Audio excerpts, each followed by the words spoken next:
আসসালামু আলাইকুম। বাংলাদেশের জাতীয় ফুল শাপলা, সেই শাপলা দিয়ে আমি আজকে তোমাদের একটা মজাদার রান্না করে দেখাবো।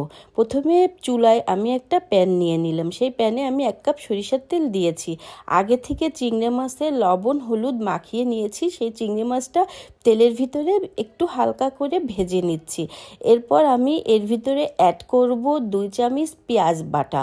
পেঁয়াজ বাটাটা একটু নেড়েচেড়ে নিয়ে তারপরে এর ভিতরে অ্যাড করব 2 চামচ রসুন বাটা। রসুন বাটাটাও একটু নেড়েচেড়ে নিব, নিয়ে কাঁচা গন্ধটা দূর হয়ে যাওয়ার পরে নিব 1 চামচ জিরার গুঁড়ি, 2 চামচ হলুদের গুঁড়ি। এটা নেড়েচেড়ে নিয়ে দিয়ে দিব 15-16টা কাঁচা ঝাল ফালি। কাঁচা ঝালটাও একটু মশলার সাথে হালকা করে কষিয়ে নিলাম। এরপর স্পেশাল যে জিনিসটা দিব সেটা হলো নারকেল বাটা। আমি এখানে একটা নারকেল কুড়িয়ে সুন্দর করে বেটে নিয়েছি। নারকেল বাটাটা শাপলায় দিলে উফ কি যে মজা, এটা তোমরা বাসায় করে দেখবে। তারপর দিয়ে দিলাম 1 চামচ লবণ, হালকা একটু পানি দিয়ে নারকেলটা সুন্দর করে কষাতে হবে।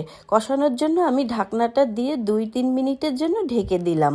2-3 মিনিট পরে উঠিয়ে দেখো পানিটা শুকিয়ে সুন্দর উপর থেকে তেলটা ভেসে উঠেছে।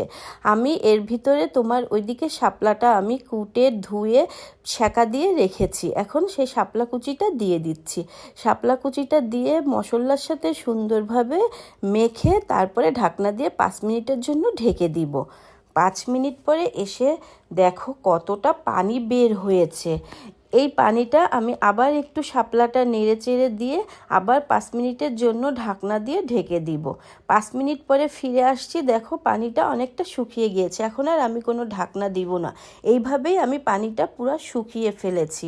এখন আমার রান্নার শেষ পর্যায়ে, এখন পরিবেশনের পালা। দেখো কতটা মজাদার হয়েছে, তোমরা বাসায় ট্রাই করে দেখবে। আল্লাহ হাফেজ।